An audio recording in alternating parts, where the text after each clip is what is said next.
soalan yang terakhir saya nak tanya pada terakhir dalam pusingan kita lah. Lepas ni kita ada Q&A session. Kalau siapa-siapa nak bertanya boleh bertanya. Tapi soalan ni yang saya dah rancang, saya nak tanya. Belajar di dalam negara atau luar negara?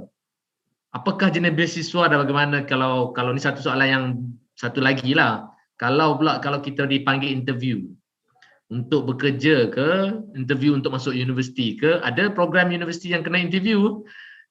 Jadi saya nak tanya dekat Dr. Zul, apakah persediaan? Dan bagaimana ni, belajar dalam negara ke luar negara, dan juga soalan yang kedua tu, ada dua soalan ni. Bagaimana persediaan untuk interview? Sila-sila.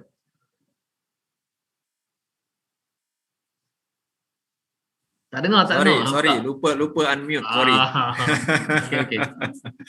Okey, persoalannya belajar luar negara, belajar dalam negara. So, yang ni pun satu diskusi yang panjang juga untuk kita bincang, tapi kita nak relatekan dengan kita terima kasih, insya-Allah saya tunggu pendekkan. Kita nak kaitkan dengan beasiswa, okey?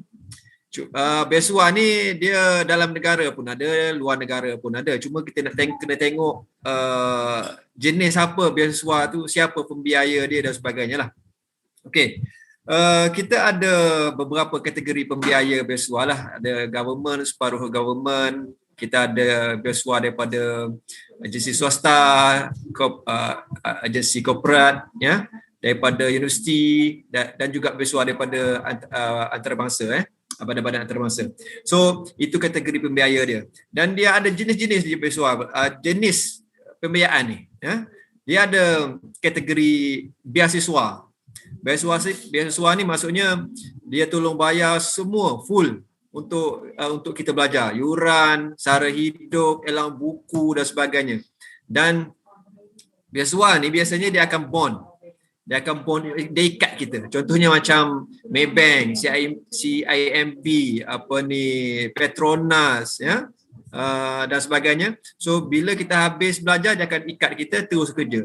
Yang menariknya ialah kita dapat secure kerja kita, dapat kerja, tu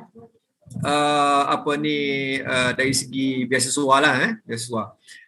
Kemudian ada juga dipanggil derma siswa. Derma siswa ni yang macam Cikgu Fadli cakap tadi tu, ya, dia ada amount tertentu yang mungkin diberikan, biasanya contohnya dalam untuk belajar, dan dia boleh cover sehingga perkara-perkara asas saja, dia bagi one off. Ni banyak boleh dapat daripada pusat zakat dan sebagainya, maib melalui Baitul Mal dan sebagainya lah. Dia tak sebanyak beasiswa yang tadi itulah, ya. Dan seterusnya, yang ni pun tak diikat. Maksudnya bila habis kita bebas untuk bekerja. Dan kita ada yang jenis yang ketiga, iaitu pinjaman. Pinjaman ni macam PTN dan sebagainya lah. Dan ada juga pinjaman boleh ubah dan sebagainya. Yang ni dia pun tak bond kita, tak ikat kita untuk kerja. Tapi dari segi secure untuk kerja tu memang tak ada lah. Maksudnya kita bebas untuk bekerja, tapi tidak diberi tidak dijanjikan pekerjaan lah kepada kita. So itu benda-benda yang kita perlu tahu sebelum kita memohon apa-apa beasiswa. Dan kalau nak mohon beasiswa ni, kalau kita type dekat Google je, beratus-ratus iklan keluar, beratus-ratus website keluar, boleh pilih mana-mana, boleh tunggu nak explore je kat mana yang kita nak tahu untuk minta beasiswa. Soalan kedua. Ya, soalan kedua. Okey, kedua. Bila nak interview untuk beasiswa tu? Okey. So bila kita dah ada macam-macam jenis interview sekarang ni. Okey, insya-Allah. So bila kita dah minta beasiswa, dapat rezeki kita, alhamdulillah dapat beasiswa, dipanggil untuk interview, kan? Dapat rezeki untuk interview. So macam mana kita nak hadapi interview ni? Dia jenis-jenis interview ni pun banyak, ya. Sekarang ni dah tak macam dulu. Kalau dulu dia ada interview one to one, ya, dia nak tengok kita punya keyakinan kerja, bidang yang kita pilih, kenapa kita pilih bidang tu dan sebagainya. So kita kena tahulah, ya. Kemudian dia ada group interview. So kita masuk dalam bilik tu, ada rakan-rakan kita 5 orang 6 orang, ada interview kat depan. Dia tanya soalan dalam group. So dalam kes ni dia tengok macam mana kita interaction kita dengan rakan-rakan kita.